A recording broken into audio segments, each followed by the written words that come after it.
Hello, my name is Josimar Rodríguez, and I'm here to talk about bilingualism and multilingualism. So, in this topic, we're going to talk about concepts, a few topics regarding the bilingualism and multilingualism, which is part of language acquisitions. So, and at the end, we're going to have a little quiz to see if we retained some information about this topic, okay?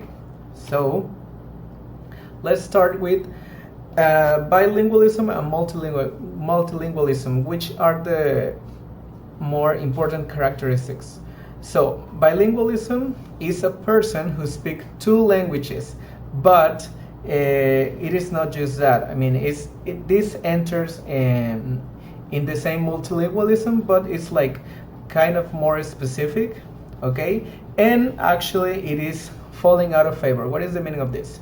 It is no longer a term used for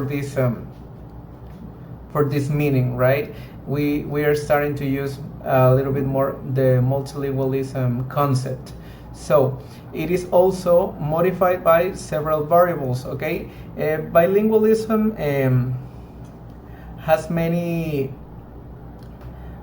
variables that affect them, and many others that change the way the first language is acquired and the second language also. It depends on the nationality of the person and the way they learn the first language at home, or maybe the other language is learned in society, at school. It has a lot of things that can change for each person. It's really personal, okay? So multilingualism is like the more correct concept, and it means that is someone that can communicate in more than one language.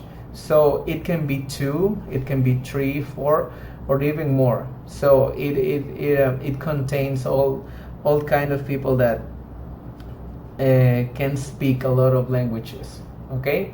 So bilingualism enters in this concept also, okay? It's acquired and maintain at least one language during childhood. The same as bilingualism, there is one language that is like the first language for to learn. So the other languages are acquired like in street, with society, at school, with friends, okay? It's a different area where you learn these other languages, okay? And first language acquisition is uncertain, and many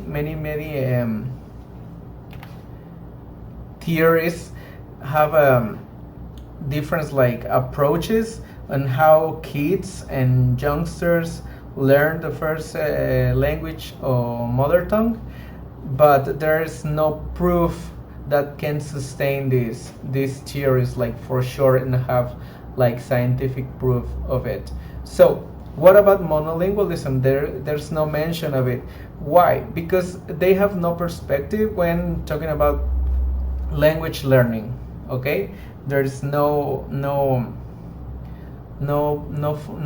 is no perspective for them. They don't understand what is to have a second language, so they are monolingualism. They cannot understand this topic, right? Okay, and monolingualism is not like the norm anymore, okay? Many people, maybe here in Mexico where we live now, we have like just one language, and not many people talk or speak another language.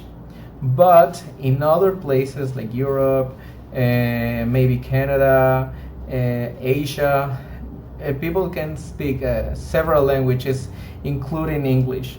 So It's kind of the norm in other places, not here maybe, but most people in the world can speak more than one language. Okay, so being monolingualist is becoming an exception. So L1 versus L2. What is L1? L1 is first language and L2 stands for second language. Okay, let's see some characteristics for these two. Okay, L1, first language or mother tongue. It's very important to understand that is the language that we learn first since we are born babies, and we start to communicate with our parents, with our mother, and we start to obtain things or stimulus by communicating. Okay, it's learned without formal education, and in this part can also be simultaneous bilinguals. Okay, there's one kid maybe living in the United States, but their parents are foreigners and they speak maybe Spanish, maybe Chinese, or other language, so they kind of start to learn these both languages at the same time. So there's always a dominant language.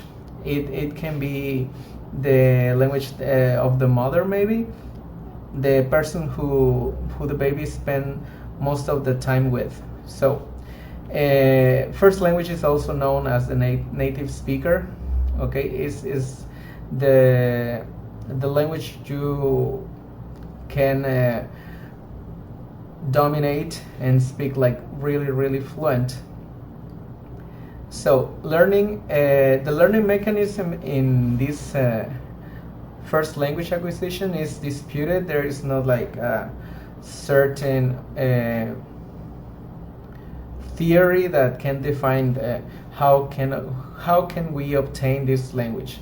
So the second language, on the other hand, is different from the mother tongue, of course, and maybe can be a variable of it, but it's not like the same. It's not the same. It must be another language. It is learned through formal education, so we have to go to school to acquire this language, or maybe we have to interact with people from outside our home, and that's the way we can acquire it, but it is not learned at home.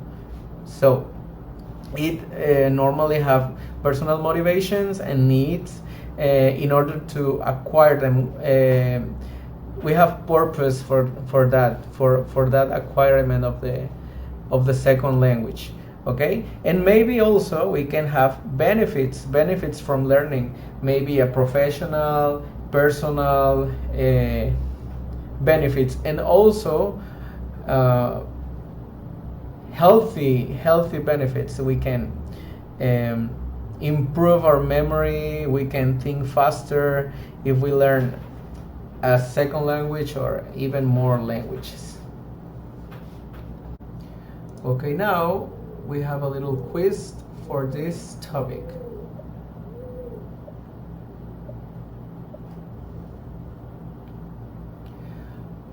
Characteristic of L1.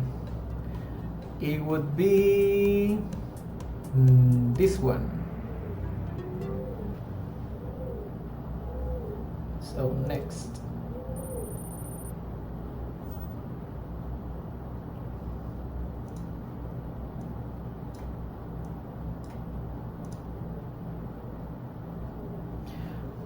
Modified by many variables, falling out of favor. Person who speak a couple languages are characteristic of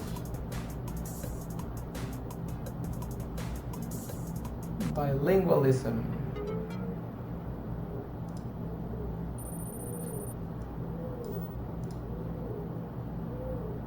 First language acquisition is uncertain. Communicate in more than one language. That would be multilingualism.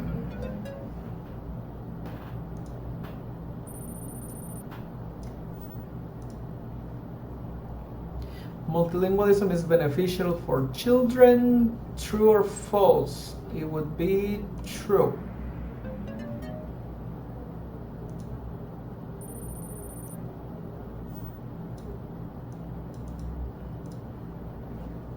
And the last one, no perspective about languages is not the norm anymore, it's slowly becoming an exception. It would be monolingualism. And this was our little quiz.